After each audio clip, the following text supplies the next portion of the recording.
لا سيما بقية الله في الأرضين. أما بعد فقد قال الله سبحانه وتعالى في القرآن الكريم: بسم الله الرحمن الرحيم. أفمن يهدي إلى الحق أحق أن يتبع أمن لا يهدي إلا أن يهدى فما لكم كيف تحكمون. صلوات پڑھ دیں.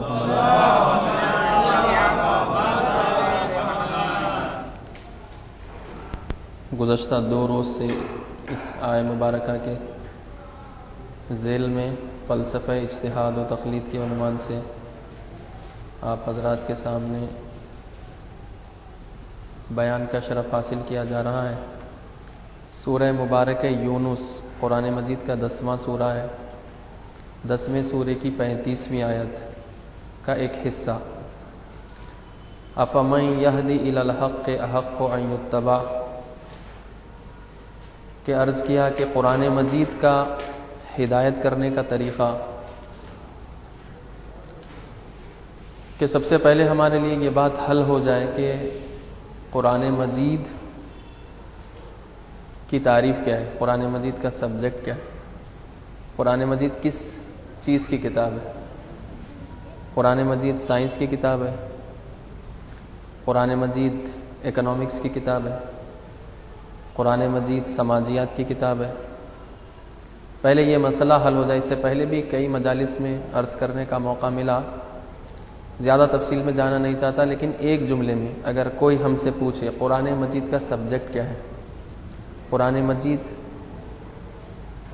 کس بارے میں، قرآن مجید کا نزول کا فلسفہ کیا ہے، کیوں نازل ہوئی قرآن مجید، خود قرآن مجید سے پوچھیں. شہر رمضان الذی انزل فیہ القرآن ھدی للناس وبینات من الھدی والفرقان. قرآن مجید خود اپنا تعارف یہ کہہ کر کروا رہا ہے کہ میں کتاب ہدایت ہوں. قرآن مجید کا ایک جملے میں تعارف یہی ہے. مقصد نزول قرآن ہدایت بشر. اب اس میں ہم سائنسی چیزیں تلاش نہ کریں، اس میں ہم جغرافیائی چیزیں تلاش نہ کریں، گرچہ قرآن مجید میں کئی سائنسی، جغرافیائی، اقتصادی حقائق موجود ہیں، اس سے انکار نہیں ہے، لیکن قرآن کے نازل ہونے کا مقصد سائنسی فارمولوں کو ثابت کرنا نہیں ہے. قرآن بشر کی ہدایت کے لیے نازل کیا گیا ہے. خود قرآن یہ کہہ رہا ہے کہ میرے نزول کا مقصد ہدایت بشریت کو ہدایت کرنا، یعنی بشریت کو اس راستے پر لگانا جس راستے پر اگر بشریت آ جائے تو اس کی دنیا بھی کامیاب، آخرت بھی کامیاب. یعنی قرآن مجید کے ہدایت کرنے کا طریقہ یہ ہے کہ اگر کوئی قرآن مجید کی ہدایت پر لبیک کہے تو قرآن مجید اس کی دنیا کو بھی کامیاب کر دے گا، اس کی آخرت کو بھی سنوار دے گا. تو پتہ چلا قرآن مجید کتاب ہدایت ہے، اور جو چیز لینی ہے قرآن مجید سے بشر کو وہ یہی ہدایت لینی ہے. قرآن مجید ہدایت کی کتاب ہے، اور قرآن مجید سے لینا، ہدایت حاصل کرنے کے لیے ہم میں سے کتنے لوگ قرآن کا مطالعہ کرتے ہیں کہ قرآن مجید کو کھولا جائے اس نیت سے کہ قرآن مجید سے ہدایت لیں اور اس ہدایت کو اپنی عملی زندگی میں اپلائی کریں. ہم میں سے کتنے لوگ، ہم میں سے اکثریت تو قرآن مجید اسی وقت کھولتی ہے جب گھر میں کوئی فوت ہو جاتا ہے. جو قرآن زندوں کو انسان بنانے آئی تھی اس قرآن کو مردوں پر پڑھا جانے لگا، اور مردوں ہی پر پڑھا جانے لگا، یا پھر حصول ثواب کا ذریعہ سمجھ لیا گیا قرآن مجید کو، جبکہ قرآن مجید ہدایت بشر کے لیے ہے. یعنی اگر یہ کہا جاتا ہے کہ قرآن مجید میں ہر خشک و تر، ولا رطب ولا یابس، رطب و یابس کی کوئی قرآن نے نہیں چھوڑا، ہر خشک و تر قرآن مجید میں موجود ہے. ہر خشک و تر قرآن مجید میں موجود ہے. اس سے کیا مراد ہے؟ کیا ہم جو کھانے پکاتے ہیں ان کا ذکر قرآن مجید میں موجود ہے؟ ہم جو دن بھر میں جو کام کرتے ہیں اس کا ذکر قرآن مجید میں موجود ہے؟ نہیں. ہر خشک و تر اس قرآن مجید میں موجود ہے. اس کا مطلب یہ ہے کہ ہدایت سے متعلق ہر خشک و تر اس قرآن مجید میں موجود ہے. ہدایت بشر کے تعلق سے جو ہر خشک و تر بات ہے وہ قرآن مجید میں موجود ہے. وَإِلَّا ہر چیز کو ہم قرآن مجید سے ثابت نہیں کر سکتے. قرآن مجید میں ہماری بشر کی ہدایت کے لیے جتنی باتیں ضروری تھی وہ ساری کی ساری باتیں قرآن مجید میں جمع ہیں, قرآن مجید میں موجود ہے. تو قرآن مجید ہدایت کی کتاب ہے. قرآن مجید سائنس کی کتاب نہیں ہے. قرآن مجید جغرافیہ کی کتاب نہیں ہے. قرآن مجید کوئی جغرافیائی قوانین کو ثابت کرنے کے لیے خدا نے نازل نہیں کیا. اور عرض کیا کہ اسلام کسی بھی ایسے علم کا مخالف نہیں ہے جو انسانیت کے حق میں ضرر رساں نہ ہو. یعنی جو بھی علم انسانیت کے حق میں مفید ہے اسلام نے اس علم کے حصول کی ترغیب دلائی ہے. اور ہم آ کر جو یہ تقسیم کرتے ہیں کہ یہ علم دین اور یہ علم دنیا, یہ تقسیم سرے سے باطل ہے. علم اللہ کا نور ہے, علم نور ہے, نور, اور جو نور ہے وہ ناقابل تقسیم ہے. ہم آ کر یہ کہیں کہ یہ علم دین ہے, علم دین والے الگ, علم دنیا والے الگ. جو بھی علم ہے وہ اللہ کی طرف سے ہے, جس کا اطلاق علم پر ہوتا ہے. اور کہا کہ علم کیا ہے؟ جو انسانیت کی فلاح, بہبود اور بھلائی کے لیے ہو وہ علم ہے. اور ہر جو ایسا علم ہے وہ اللہ کی طرف سے ہے. تو پتہ چلا ہر علم الہی علم ہے. اگر ایک معاشرے کو ڈاکٹر کی ضرورت ہے, ڈاکٹر موجود نہیں ہے, ایک شخص کے اندر صلاحیت موجود ہے ڈاکٹر بننے کی, تو ایسے شخص پر ڈاکٹر بننا واجب عینی ہے, واجب کفائی نہیں ہے. واجب کفائی کس کو کہتے ہیں؟ واجب کفائی کہتے ہیں کہ ایک شخص داخل ہوا, اس نے سلام کیا, ہم میں سے کسی ایک نے جواب دے دیا, ہم سب پر سے وہ واجب ساقط ہو گیا. یعنی ایک واجب کفائی اس واجب کو کہتے ہیں جو سارے مسلمانوں پر یکساں واجب ہو, لیکن اگر کچھ مسلمان بڑھ کر انجام دے دیں تو سارے مسلمانوں پر سے ساقط ہو جائے. ایک مسلمان کی میت پڑی ہوئی ہے, سارے مسلمانوں پر اس شہر کے واجب ہے کہ اس کی میت کو اٹھائیں, اس کو غسل دیں, اس کو کفن دیں, اس پر نماز پڑھیں, اس کو دفنائیں. سارے شہر کے مسلمانوں پر واجب ہے. جن جن تک اطلاع پہنچی کہ وہاں پر ایک جگہ ایک مسلمان کی میت پڑی ہوئی ہے, لیکن کچھ لوگ اگر آگے بڑھ کر یہ کام انجام دے دیں, یعنی اس مسلمان کی میت کو اٹھائیں, اٹھا کر اس کو غسل دیں, کفن دیں اور دفنا دیں, تو سارے شہر کے مسلمانوں پر سے وہ واجب ختم ہو گیا. اس کو کہتے ہیں واجب کفائی.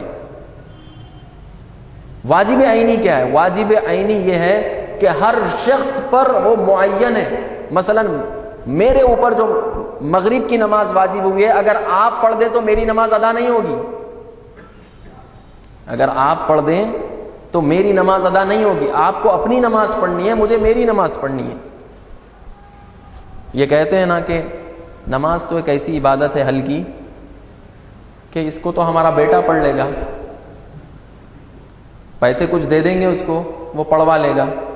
اور اگر بیٹا یہی سوچ لے کہ والد نے جو سوچا ہے, بیٹا بھی اگر یہی سوچ کے مر جائے کہ میرا بیٹا پڑھوا لے گا, مجھے پڑھنے کی ضرورت نہیں ہے, تو نماز واجب عینی ہے. یعنی واجب عینی اور واجب کفائی کا فرق سمجھیں. واجب عینی یعنی وہ واجب جو ہر فرد پر واجب ہے, معین ہے.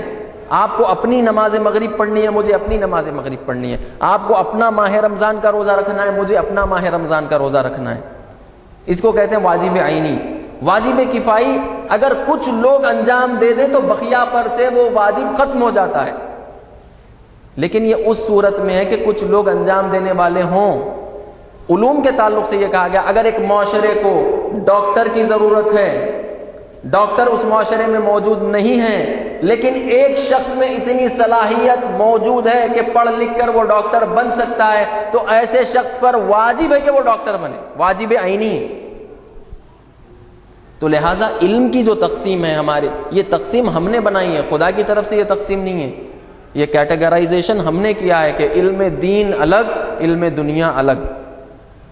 یہ آیت اللہ جوادی آمولی کا نظریہ ہے. وہ فرماتے ہیں کہ علم بما ہوا علم، یعنی علم جو جس چیز کا بھی اطلاق علم پر ہوگا وہ اللہ کی طرف سے ہے، اور جو چیز بھی اللہ کی طرف سے ہے وہ سارے علوم الہی علوم ہیں. ان کو آ کر تقسیم کرنا، یہ علم دین، یہ علم دنیا، علم دین والے الگ، علم دنیا والے الگ، علم دین والے علم دنیا نہیں سیکھ سکتے، علم دنیا والے علم دین نہیں سیکھ سکتے. سرے سے یہ نظریہ باطل ہے، سرے سے یہ نظریہ باطل ہے. اسی لیے قرآن مجید کیا کہہ رہا ہے؟ افمن یہدی الی الحق، جو بھی یہ ذمہ داری اپنے اوپر لے کے حق کو پہنچائے، حق کی ہدایت کرے، احق کو ان یتبع، اس کا حق زیادہ ہے کہ اس کی پیروی کی جائے. اس کا حق زیادہ ہے ایسے شخص کا جو حق کی طرف رہنمائی پا چکا ہے، ایسا شخص جو حق کی طرف ہدایت پا چکا ہے، اس کا حق زیادہ ہے کہ اس کی پیروی کی جائے یا اس کی پیروی کی جائے جو ابھی حق تک پہنچا نہیں ہے بلکہ وہ خود محتاج ہدایت ہے، ہدایت کا محتاج ہے. قرآن مجید سوالیہ نشان قائم کر رہا ہے، کوشچن مارک ہے بڑا. تم کس کی پیروی کرنا چاہو گے؟ اس کی جو خود ہدایت یافتہ ہے اور لوگوں کو ہدایت کرنے کی صلاحیت رکھتا ہے، یا پھر اس کی جو خود ہدایت یافتہ نہیں ہے بلکہ ہدایت حاصل کرنے میں دوسروں کا محتاج ہے؟ فما لکم، تمہیں کیا ہو گیا ہے؟ کیف تحکمون، تم کس طرح کے فیصلے کر رہے ہو؟ کس طرح کے تم فیصلے کر رہے ہو؟ خود یہ آیت میں تقلید کا سارا مفہوم درج ہے کہ تقلید آپ کو ایسے کی کرنا ہے جو حق کو پہچانتا ہو، حق کی کامل شناخت رکھتا ہو اور حق تک لوگوں کو پہنچانے کا سلیقہ اس کے پاس موجود ہو. تقلید ہم کیوں کرتے ہیں؟ کل عرض کر رہا تھا، آیت اللہ مصباح یزدی فرماتے ہیں کہ تقلید انسان اس لیے اس جذبے سے کرے کہ حقیقت تک پہنچ جائے، کہ مجھے فلاں حقیقت تک پہنچنا ہے. حقیقت تک پہنچنے کا نام اس جذبے سے تقلید ہو. اور کن معاملات میں تقلید ہو؟ جن معاملات میں وہ نہیں جانتا ہے، وہ مسئلے سے ناواقف ہے، تقلید ان معاملات میں ہوگی. یہ جاننے کے لیے کہ مغرب کی کتنی رکعت ہے، مجتہد سے تو نہیں پوچھا جائے گا کہ بتلائیے مغرب کی کتنی رکعت ہے، یہ تو سبھی جانتے ہیں، ہر مسلمان کو معلوم ہے کہ مغرب کی 3 رکعت ہے. تو وہ معاملہ جو بدیہی ہیں، جو بالکل سامنے کی باتیں، ان میں تقلید نہیں کی جائے گی. لیکن زمانہ جیسے جیسے گزرتا چلا جائے گا، مسائل نئے نئے سامنے آتے چلے جائیں گے، تو ایسے مسائل میں مجتہد کی طرف رجوع کرنا 2 دن کی تقریر میں یہ ثابت کیا گیا کہ عقلاً اور فطرتاً ثابت ہے. تقلید ایک فطری امر ہے، فطرت کی پکار ہے تقلید. بچپن سے لے کر مرنے تک انسان کو تقلید کی ضرورت ہے. بغیر تقلید کے انسان رہ ہی نہیں سکتا.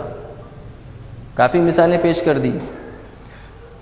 آج جس بات کی طرف آپ کو لے جانا ہے وہ یہ کہ ایک شبہہ یہ پیدا کیا جاتا ہے ہمارے درمیان کہ تقلید ہم جن کی کرتے ہیں، آپ لوگ یہ کہتے ہیں کہ جس کی تقلید ہم کرتے ہیں اس کی ساری باتوں کا سورس قرآن اور حدیث ہے.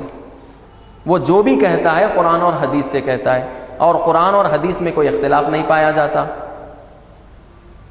آج کل جو سب سے رائج ترین مسئلہ ہمارے ذہنوں میں ہے وہ یہ ہے کہ قرآن اور حدیث میں کسی قسم کا اختلاف نہیں ہے. ایک معصوم کے کلام میں اور دوسرے معصوم کے کلام میں کسی قسم کا کوئی اختلاف نہیں پایا جاتا، تو پھر مجتہدین کے فتاویٰ میں اختلاف کیوں ہیں؟ سوال ہے نا ہمارے ذہنوں میں.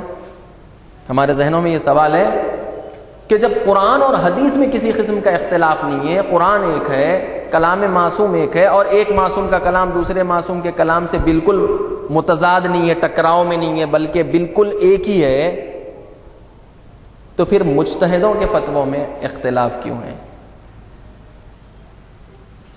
اچھا، یہ سوال ہم دوسرے علوم کے ماہرین سے کیوں نہیں کرتے؟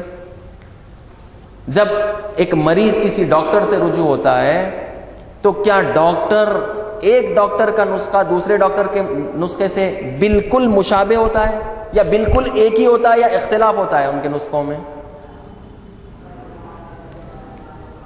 صرف فقہ اسلامی ہی میں کیوں یہ اعتراض کیا جا رہا ہے کہ ایک مجتہد کا فتویٰ دوسرے مجتہد کے فتوے سے الگ ہے، جبکہ ایک ڈاکٹر نے جو کتاب پڑھی ہے دوسرے ڈاکٹر نے بھی وہی کتاب پڑھی ہے، اس نے جو تشخیص دی ہے مرض کی اس نے بھی مرض کی وہی تشخیص دی ہے، پھر نسخوں میں اختلاف کیوں ہے؟ نسخوں میں اختلاف کیوں ہے؟ یہ ڈاکٹر سے ہم سوال نہیں کرتے، کسی بھی ماہر فن سے ہم اختلاف نہیں کرتے، یہ بات نہیں پوچھتے کہ تم میں اختلاف کیوں ہے۔ کیا تمام انجینئرز کا نظریہ ایک ہی ہے ایک ہی بات میں؟ کیا تمام ڈاکٹرز کا نظریہ ایک ہی ہے ایک بات میں؟ نہیں، اگر نظریے الگ الگ نہ ہوتے تو یہ کمیشنز کیوں بیٹھائے جاتے؟ طبی کمیشنز بٹھائے جاتے ہیں نا، میڈیکل کسی مسئلے پر اگر بحث ہو تو پورا بورڈ بیٹھتا ہے ڈاکٹروں کا، بیٹھ کے کوئی فیصلہ لیتا ہے، بورڈ بیٹھنے کے باوجود بھی اختلاف ختم نہیں ہوتا ڈاکٹرز کا آپسی، جب اٹھتے ہیں تو سب کی اپنی اپنی الگ الگ رائے ہوتی ہے۔ وہاں جب یہ اعتراض وارد نہیں ہے تو پھر فقہ اسلامی میں یہ اعتراض کیسے وارد ہے؟ البتہ اس کا تفصیلی جواب یہ ہے کہ ہمارے ذہنوں میں یہ بات بچپن سے ڈال دی گئی ہے کہ قرآن اور کلام معصوم میں کوئی اختلاف موجود نہیں ہے۔ یہ بات اپنی جگہ صحیح ہے کہ قرآن اور کلام معصوم میں کوئی اختلاف موجود نہیں ہے، لیکن معصوم کا کلام جن ذریعوں سے ہم تک پہنچا ہے کیا ان ذریعوں میں اختلاف موجود نہیں ہے؟ کیا ان ذریعوں میں اختلاف موجود نہیں ہے کہ معصوم کا کلام آپ نے خود جو کوئی حدیث آپ نے پڑھی ہے، کیا معصوم سے مستقیماً بغیر کسی واسطے کے ڈائریکٹلی آپ نے کوئی حدیث سنی ہے، یا بیچ میں راویوں کا ایک چین ہے، ایک سلسلہ ہے، اور ان راویوں میں تو اختلاف ہے، کسی راوی کا حافظہ کمزور ہے، کسی راوی کا حافظہ قوی ہے، کوئی راوی جھوٹا ہے، کوئی راوی سچا ہے، کوئی راوی فاسق ہے، کوئی راوی فاسق نہیں ہے، کوئی خاص ہے، کوئی عام ہے۔ جب ان میں اختلاف ہے تو وہ نقل کرنے والے معصوم کا قول بے ذات ہی معصوم کے قول میں اختلاف نہیں ہے، لیکن نقل کرنے والوں کے درمیان چونکہ اختلاف ہے اس لیے ہم کو بظاہر معصوم کے کلام میں اختلاف نظر آتا ہے۔ معصوم کے کلام میں فی ذات ہی ایک معصوم کے کلام سے دوسرے معصوم کا کلام نہیں ٹکراتا، لیکن اختلاف کرنے والے تو ہم جیسے عام لوگ ہیں، راویان حدیث، ان میں تو بعض فاسق بھی ہیں، اسی لیے علم رجال ایجاد کرنا پڑا۔ علم رجال اس لیے نکالا گیا تاکہ پتہ چل جائے کہ راویوں میں ثقہ کون ہے جس پر بھروسہ کیا جا سکے، اور ثقہ کون نہیں ہے جس پر بھروسہ نہ کیا جا سکے۔ تو لہٰذا یہ ماننا پڑے گا کہ روایتوں میں اختلاف ہے، روایتوں میں تضاد موجود ہے، اور اس تضاد کو عام آدمی حل نہیں کر سکتا جب تک کہ کچھ مقدمات طے نہ کر لے، اور اگر وہ مقدمات طے کر لے اور وہ طے کر کے اس تضاد کو حل کر لے تو وہ مجتہد بن جاتا ہے، اس پر تقلید حرام ہے۔ جو شخص اس تضاد کو، اس تعارض کہتے ہیں اس کو، تعارض، اس ٹکراؤ کو، روایتوں کے ٹکراؤ کو جو شخص حل کر لے صحیح طریقے سے، وہ شخص مجتہد ہے، ایسے شخص پر تقلید حرام ہے۔ تو یہ سمجھنا کہ روایتوں میں اصلاً ٹکراؤ نہیں ہے، مجتہد کی ضرورت ہی اس لیے پڑتی ہے۔ ہم سمجھتے ہیں، ہم میں سے کچھ لوگوں کا یہ کہنا ہے کہ بھئی تمام حدیث کی کتابوں کا ترجمہ اردو زبان میں کر دیا جائے یا انگریزی زبان میں کر دیا جائے، مجتہد کی ضرورت ہی نہ پڑے، ہم حدیثوں کو پڑھ کر عمل کر لیں گے، حدیث پڑھ کر ہم عمل کر لیں گے حدیثوں پہ۔ حدیث پڑھ کر اگر حدیث فہمی کا علم اگر ہمیں ہو جائے، حدیث فہمی کے لیے آج میں دیکھ رہا تھا، حدیث فہمی جس طرح سے قرآن کے لیے کہا گیا کہ قرآن کا ایک ظاہر ہے، ایک باطن ہے، قرآن میں ناسخ ہے، منسوخ ہے، قرآن میں محکم ہے، متشابہ ہے، قرآن میں مقید ہے، مطلق ہے، اسی طرح روایات معصوم کے تعلق سے یہ کہا گیا کہ روایات معصوم کا ظاہر ایک ہے، باطن ایک ہے، مطلق ایک ہے، مقید ایک ہے، ناسخ ایک ہے، منسوخ ایک ہے، محکم ایک ہے، متشابہ ایک ہے۔ تو حدیث فہمی کے لیے جو کم سے کم مقدمات طے کرنے ہیں وہ 50 ہیں۔ 50 باتوں کا علم اگر انسان کو ہو جائے تو وہ حدیث فہمی کا حامل ہو سکتا ہے۔ محکم حدیثیں تو ہم میں سے سبھی سمجھ جاتے ہیں، کسی حدیث میں یہ کہا گیا جو سامنے جو ظاہر ہے وہ تو ہم میں سے سب سمجھ جاتے ہیں، لیکن وہ حدیثیں جو آپس میں تعارض میں ہیں، ٹکراؤ میں ہیں، اور وہ حدیثیں جو متشابہ ہیں، ان کا کیا کیجیے گا؟ ان کو کون سمجھائے؟ ان کو وہی سمجھا سکتا ہے جس نے حدیث فہمی کے یہ پورے پروسیس کو طے کیا ہو۔ حدیث فہمی آسان کام نہیں ہے۔ اگر ایسا ہوتا تو ہم ساری حدیثیں پڑھ کر سمجھ جاتے، تو پھر مجتہدوں کی ضرورت ہی نہ پڑتی، مجتہدوں کی ضرورت ہی نہ پڑتی، پوری حدیثیں ہم ہی سمجھ جاتے۔ مجتہد کی ضرورت اس لیے کہ کیوں، آپ دیکھیں آگے چند مثالیں دوں گا، اس سے اندازہ ہوگا کہ کس طرح سے فتاوا میں اختلاف پیدا ہوتا۔ فتاوا کا اختلاف کوئی خواہشات نفسانی کی بنا پر نہیں ہے کہ مجتہد ایک دوسرے سے جو ہے حسد کرتے ہوں تو وہ خواہشات نفسانی کی بنیاد پر آپ نے یہ فتویٰ دیا تو میرا فتویٰ یہ ہے۔ ہمارا موقف ہوتا ہے نا، ہمارا موقف اکثر کیا ہوتا ہے؟ ہمارا موقف یہ ہوتا ہے جو آپ کا موقف ہے اس کا بالکل الٹ میرا موقف ہے۔ قم میں جب زیر تعلیم تھا تو وہاں پر ایک دوست تھے، پاکستان سے ان کا تعلق تھا، تو وہ کہتے تھے کہ جو ان کا موقف ہے ہمیشہ میرا موقف ان کے برعکس رہے گا، جو ان کا موقف ہے ہمیشہ میرا موقف ان کے برعکس رہے گا۔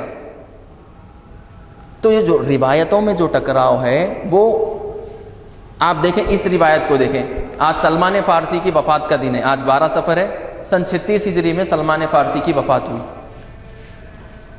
کتنے بڑے صحابی رسول، کہاں سے چلے؟ اصفہان، ایران سے، اور مجوس تھے، آتش پرست تھے، آگ کی پوجا کرنے والے تھے۔ ہدایت ہوئی، پہنچتے پہنچتے رسول خدا کی خدمت میں پہنچ گئے۔ غلام تھے کسی یہودی کے، رسول خدا نے کچھ پیسے دے کر انہیں آزاد کر لیا تھا۔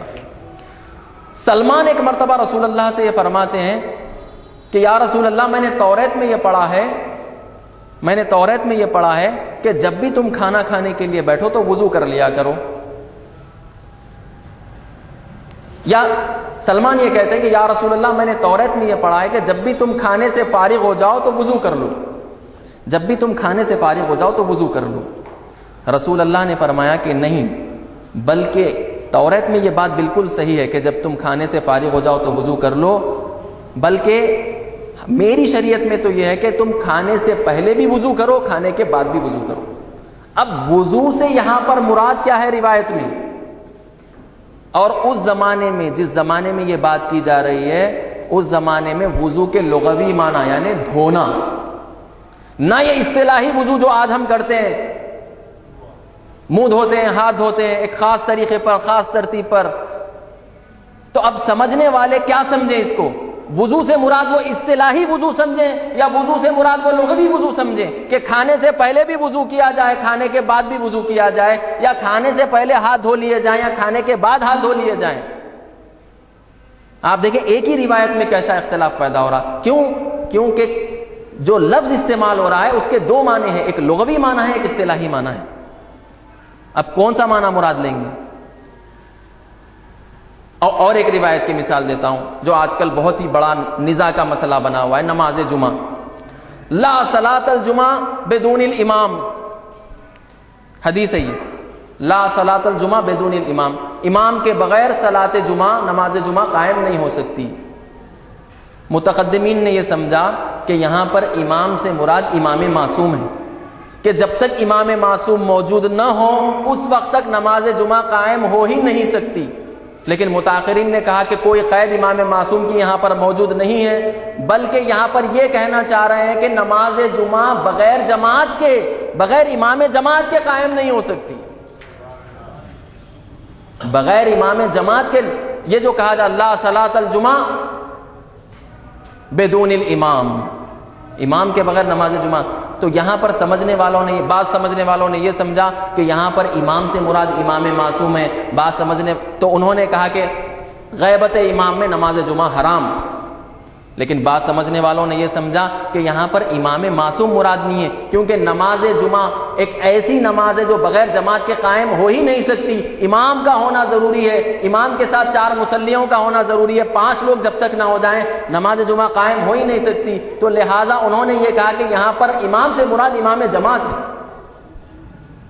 تو لامحالہ اختلاف پیش آنا فطری ہے، یہ اختلاف کوئی ہمارے جیسا اختلاف نہیں ہے کہ جب ہم اختلاف کر لیں تو ہمیشہ ڈٹے رہیں مقابلے میں چھوٹی سی باتوں پر، یہ اختلاف علمی اور تحقیقی اختلاف ہے۔ اب اور ایک حدیث کی مثال دیتا ہوں، الجنت تحت اقدام الامہات، جنت، یہ حدیث ہم سب بچوں کو بھی پڑھاتے ہیں کہ جنت تمہاری ماں کے پیروں کے نیچے جنت ہے، تمہاری جنت تمہاری ماں کے پیروں کے نیچے۔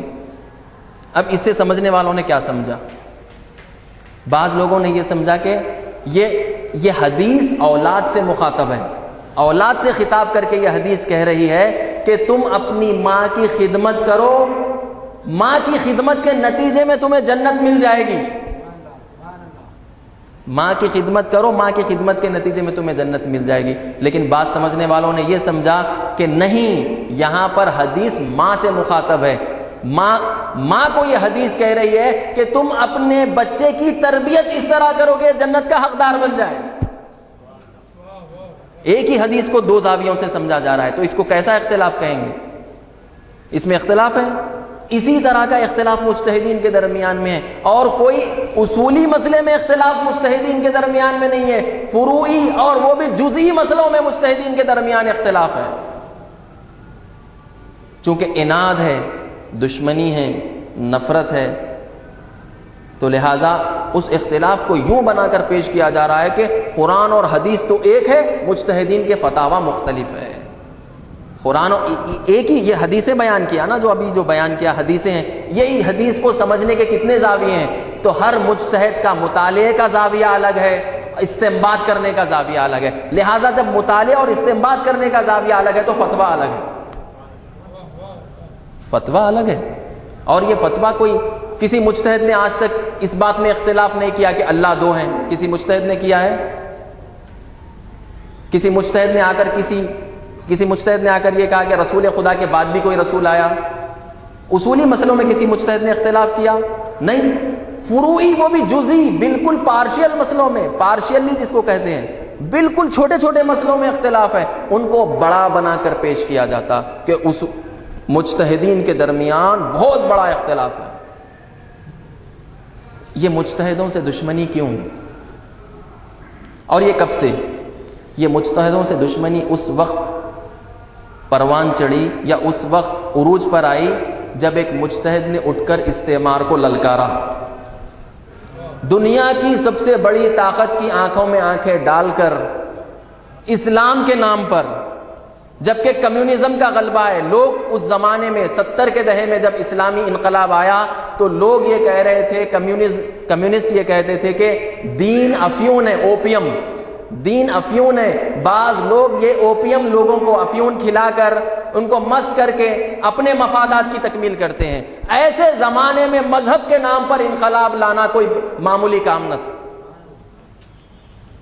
ایسے زمانے میں مذہب کے نام پر انقلاب کوئی لائے، جس زمانے میں کفر اور الحاد پھیلا ہوا ہے چاروں طرف، تو کہا کہ نہیں، یہ بہت بڑا چیلنج ہے ہمارے لیے۔ تو کیا کیا جائے؟ کیا یہ جائے کہ اس پورے نظام کو کولیپس کر دیا جائے، اس پورے سسٹم کو توڑ دیا جائے، اندر ہی کچھ ایسے لوگ پیدا کر دیے جائیں کہ وہ خود معترض ہو، ہمیں بیچ میں پڑنے کی ضرورت نہ پڑے، ہمیں بیچ میں جانے کی ضرورت نہ پڑے، سانپ بھی مر جائے لاٹھی بھی نہ ٹوٹے، ہمیں بیچ میں جانے کی ضرورت ہی نہ پڑے۔ یہ جو اجتہاد اور تخلید کے خلاف جو محاذ آرائی ہوئی ہے، یہ 70 کے دہے کے بعد اس میں شدت پیدا ہوئی ہے، اس سے پہلے اتنی شدت نہیں تھی، اس سے پہلے نہ اتنے اعتراضات تھے، اور نہ اس سے پہلے نہ اتنے جعلی فرقے شیعوں میں پیدا کیے گئے تھے۔ آج کتنے فرقے جعلی شیعوں میں پیدا کر دیے گئے ہیں، آپ ان کی اصل دیکھیں کیا ہے، 3-4 مسائل کو لے کے وہ اٹھ کھڑے ہوئے ہیں مجتہدین کے خلاف۔ شہادت ثالثہ کا مسئلہ، شہادت ثالثہ کا مسئلہ، اور پتہ نہیں ان میں خود آپس میں اختلاف ہے۔ بعض جو مجتہدین کے خلاف ہے ان میں بعض کہتے ہیں کہ سیدانی سے شادی حرام ہے، بعض کہتے ہیں نہیں، سیدانی سے شادی واجب ہے۔ ایک مجتہد تھے قم میں، ان کا یہ فتویٰ تھا کہ نماز میں شہادت ثالثہ پڑھنی چاہیے، تو پاکستان کے پورے لوگ ان کی تقلید کرنا شروع کر دی۔ پھر ایک شخص جب پاکستان سے آ کر اس نے یہ سوال کیا کہ آغا سیدانی سے شادی کرنا غیر سید کا کیسا ہے، تو انہوں نے کہا کہ مستحب ہے۔ انہوں نے کہا کہ مستحب ہے۔ کیوں مستحب ہے؟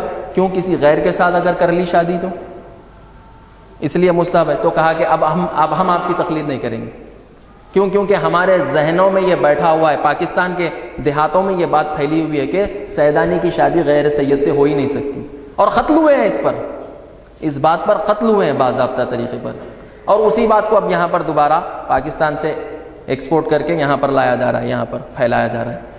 تو یہ مجتہدین کے خلاف محاذ آرائی، یہ شکوک اور شبہات یہ جو پیدا کیے گئے ہیں، اس میں یقین مانیے دشمن ہم سے غافل نہیں ہے۔ نہج البلاغہ میں امیر المومنین حضرت علی ابن ابی طالب علیہ السلام فرماتے ہیں کہ جو غافل ہوتا ہے اس سے غافل رہا نہیں جاتا۔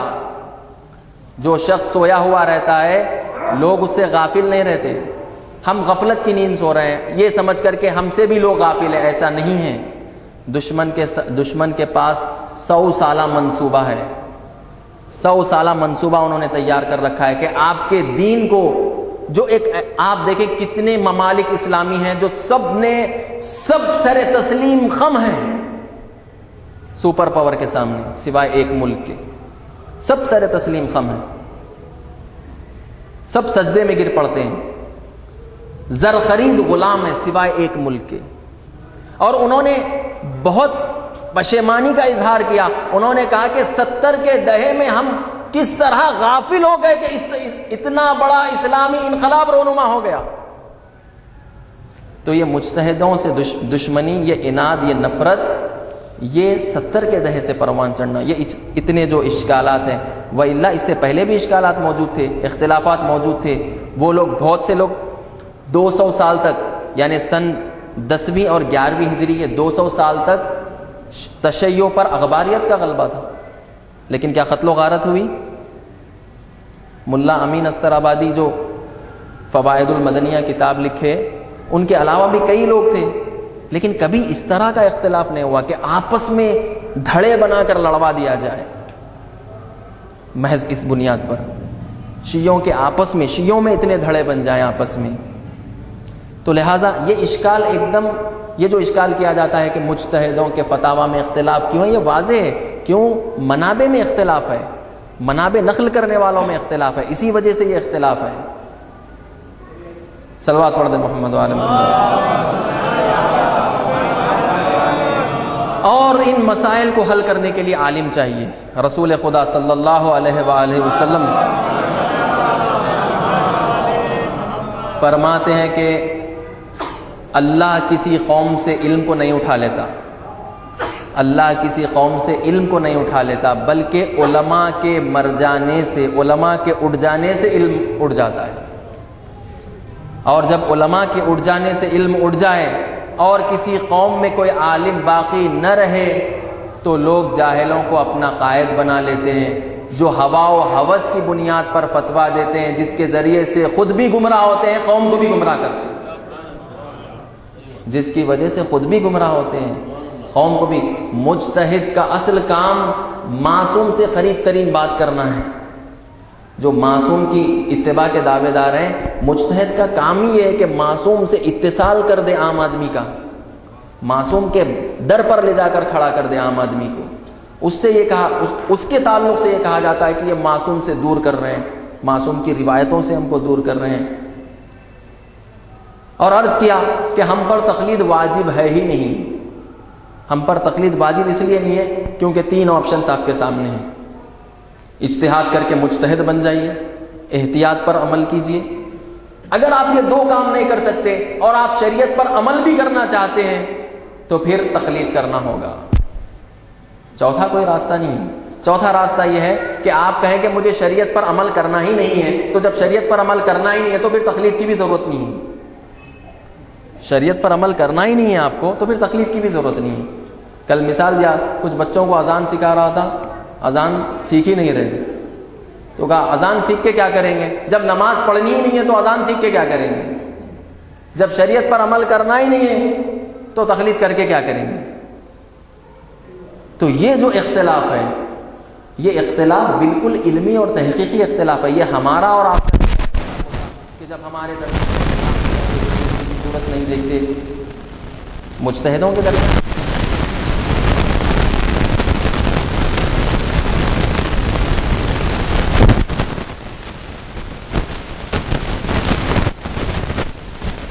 آپ کے مطالعے کا زاویہ الگ ہے، الگ ہے، سورس الگ ہے، میرا سورس الگ ہے۔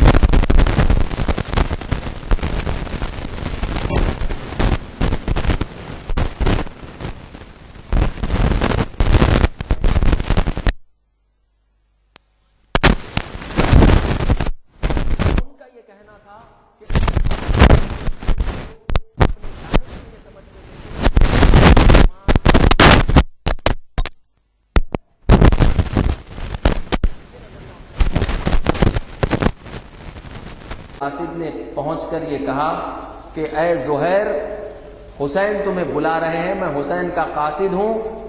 زہیر کا منہ کھلا کا کھلا ہی رہ گیا، کیونکہ نہیں چاہ رہے تھے کہ سید الشہداء سے آمنا سامنا ہو. زوجہ نے غیرت دلائی، زہیر فرزند رسول تمہیں بلا رہے ہیں اور تم تعامل کر رہے ہو. عورت کا کردار دیکھیں انسان کی زندگی میں بڑا اہم ہے. عورت کا کردار کربلا میں بھی عورتوں کا کردار بہت اہم ہے، اتنا اہم ہے جس کی حد نہیں. عورت ایک عورت انسان کی زندگی کو تبدیل کر دے سکتی. ایک مرتبہ قم میں ایک ذاکر بیان فرما رہے تھے، کہہ رہے تھے تہران میں خاتون تھی، اس کی نئی شادی ہوئی، شوہر کمانے کے لیے جانے لگا. 2-4 دن کے بعد ہاتھ پکڑ لیا شوہر کا، کہا کہ کمانے تو جا رہے ہو، اب تک تم کیا کماتے رہے اس سے مجھے کوئی سروکار نہیں، لیکن آج کے بعد جو بھی کمانا حلال کمانا، حلال کے علاوہ میرے گھر میں نہ لانا کوئی چیز. میں بھوکی رہ جاؤں گی لیکن غیر حلال چیز نہیں کھاؤں گی، کیونکہ جو چیز کھاؤں گی اسی سے میرے بچے کی پرورش ہوگی، اسی سے میرے بچے کی پرورش ہوگی. زہیر قین کی زوجہ نے غیرت دلائی، کیوں زہیر، فرزند رسول تمہیں بلا رہے ہیں اور تم جانا نہیں چاہتے، تم سوچ میں پڑ. زوجہ کے غیرت دلانے پر سید الشہداء کے خیام میں گئے. سید الشہداء کی اور زہیر کی کیا بات ہوئی، تاریخ میں یہ بات لکھی ہوئی نہیں ہے، کیونکہ خیمے میں ان دونوں کے علاوہ کوئی موجود نہیں تھا. خیمے میں ان دونوں حضرات کے علاوہ کوئی موجود نہیں تھا. ان دونوں کی آپس میں کیا گفتگو ہوئی، تاریخ میں یہ بات لکھی ہوئی ہے ہی نہیں. جب گئے تھے تو چہرہ اترا ہوا تھا. جب سید الشہداء کے خیمے میں داخل ہوئے زہیر قین تو چہرہ بالکل اترا ہوا تھا، لیکن جب واپس آئے تو چہرہ بالکل نکھرا ہوا تھا. کیا بات ہوئی دونوں کے درمیان، تاریخ میں یہ بات لکھی ہوئی نہیں ہے، لیکن جیسے ہی روزہ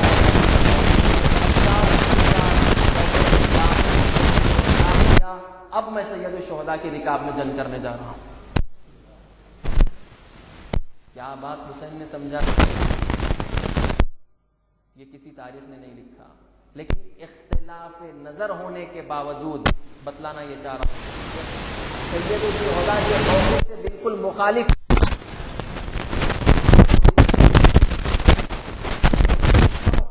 زوجہ کی غیرت دلانے پر، ولو زوجہ کی غیرت دلانے پر گئے، لیکن گئے اور پھر ایسا گئے کہ پھر واپس عاشور کے دن جس طرح سے حضرت عباس کو لشکر کی کمان سونپی گئی تھی، زہیر کو بھی ایک طرف کا سپہ سالار بنایا گیا. اتنی عزت بخشی سید الشہداء نے زہیر کو. اور پھر زہیر تو ایک بہت ہی باشرف اور شخص تھے. سید الشہداء تو وہ ہیں جنہوں نے غلام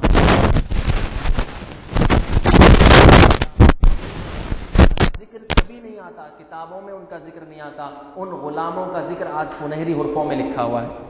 حال ہی میں ویٹیکن سٹی جہاں پر پوپ رہتا ہے، وہاں پر غلامی کے خلاف ایک بہت بڑی کانفرنس کی گئی، بین الاقوامی کانفرنس، بین المذاہب کانفرنس، کہ غلام لوگوں کو غلامی سے نجات دلایا جائے.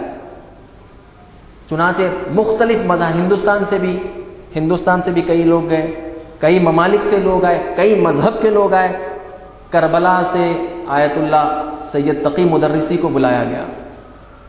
انہوں نے اسلامی نقطہ نظر پیش کیا وہاں پر کہ اسلام قطعاً غلامی کی تائید نہیں کرتا، اسلام غلامی کا مخالف ہے. اسی لیے آپ دیکھیں جب بھی ماہ رمضان کے روزے ہم سے فوت ہو جاتے ہیں، چھوٹ جاتے ہیں ماہ رمضان کے روزے، تو کہا جاتا ہے ایک غلام کو آزاد کر دو، کفارہ یہ ہے تمہارا کفارہ یہ ہے کہ ایک غلام آزاد کر دو. فلاں گناہ ہو گیا، کفارہ یہ ہے کہ غلام کو آزاد کر دو. تو اس بات سے یہ پتہ چل رہا ہے کہ اسلام انسانوں کو انسانوں کا غلام بنانا پسند نہیں کرتا. اگر انسان کو کسی کی غلامی میں دینا، اسلام اگر انسان کو کسی کی غلامی میں دینا چاہتا ہے تو وہ خدا کی غلامی ہے. اسی لیے بندہ کس کو کہتے ہیں؟ غلام کو کہتے ہیں بندہ، عبد. اور رسول خدا کے لیے رسول خدا افتخار کرتے تھے اس پر، عبد ہونے پر، اللہ کا بندہ ہونے پر. اسی لیے تشہد میں کیا گواہی دیتے ہیں؟ اشہد ان محمدًا عبدہ. یہ بعد میں رسالت کی گواہی ہے. پہلے اللہ کی غلامی کی گواہی ہے کہ پہلے غلامی کی گواہی دی گئی، اور اسلام سوائے اللہ کی غلامی کے کسی کی غلامی کو پسند ہی نہیں کرتا۔ انسانوں کو انسانوں کا غلام بنانا اسلام کے لیے ناپسند چیز ہے۔ چنانچہ لیکن دل سفید تھا۔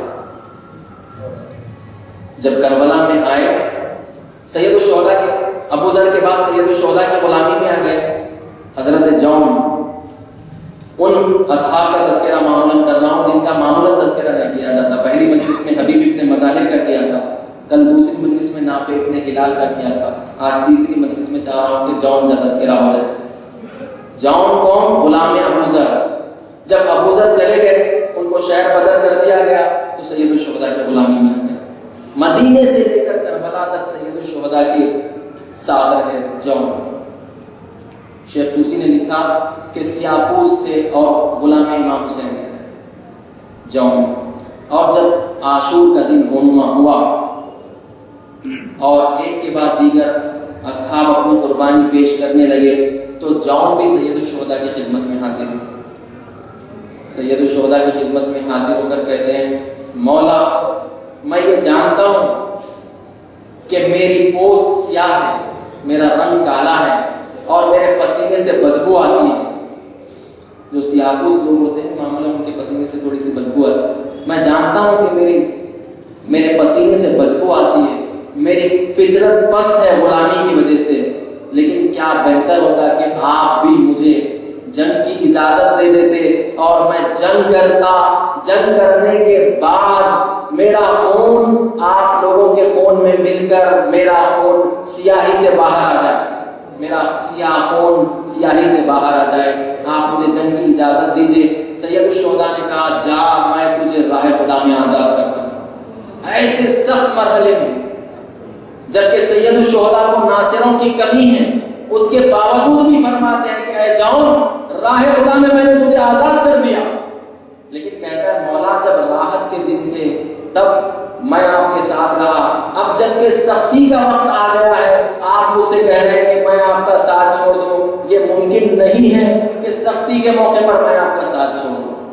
دوست کی پہچان، جون حقیقی چاہنے والے تھے مولا کی، کہہ رہے ہیں کہ جب راحت کے دن آپ کے ساتھ تھے تو میں آپ کے ساتھ رہا، اب جب سختی کا موقع ہے اور آپ کو نصرت چاہیے، اس وقت آپ مجھ سے کہہ رہے ہیں کہ مجھ سے الگ ہو جاؤ، یہ ممکن نہیں ہے۔ کیا آپ اس لیے مجھے اجازت نہیں دیتے کہ میرا رنگ کالا ہے اور میرے پسینے سے بدبو آتی ہے اور میری فطرت پست ہے؟ آپ مجھے ایک موقع فراہم کیجئے کہ میں جنگ کروں، جنگ کرنے کے بعد میرا خون آپ کے پاک خون میں مل کر میرے خون کی سیاہی سرخی میں بدل جائے۔ سید الشہداء نے اجازت دی جون کو، اجازت دی، جون آئے میدان جنگ میں، جون نے جنگ کی۔ جون کب تک جنگ کرتے؟ بھوکے تھے، پیاسے تھے۔ ایک مرتبہ جب گھوڑے سے زمین پر آنے لگے تو سید الشہداء کو آواز دی، سید الشہداء اپنے غلام کی بالنگ پر پہنچ گئے۔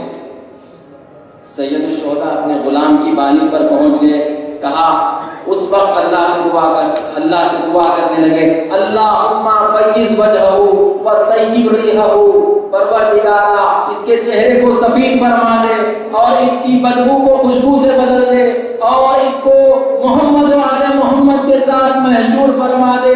یہ کہنا تھا کہ جون کی روح پرواز کر گئی۔ سید الشہداء غلام کے بالنگ پر حاضر تو ہو گئے، لیکن خود جب گھوڑے سے زمین پر سید الشہداء آئے ہیں تو اب آپ کی بالنگ پر کوئی پہنچنے والا نہیں ہے اور شبر آپ کے سینے پر سوار ہے۔ دلہ زینبیہ سے زینب یہ منظر دیکھ رہی ہے، اے پسر سعد تو دیکھ رہا ہے اور ماجایا قتل کیا جا رہا ہے۔ ایک مرتبہ خیمے کی طرف واپس پلٹی، بیٹا سید سجاد دیکھو کربلا میں کہیں زلزلہ تو نہیں آ گیا، قیامت کے آثار رونما ہے۔ پھوپھی اماں خیمے کا پردہ ہٹائیے، خیمے کا پردہ جو ہٹا، السلام علیکہ یا ابا عبداللہ، السلام علیکہ یا ابن رسول اللہ، انا للہ و انا الیہ راجعون، رضا بقضائہ و تسلیما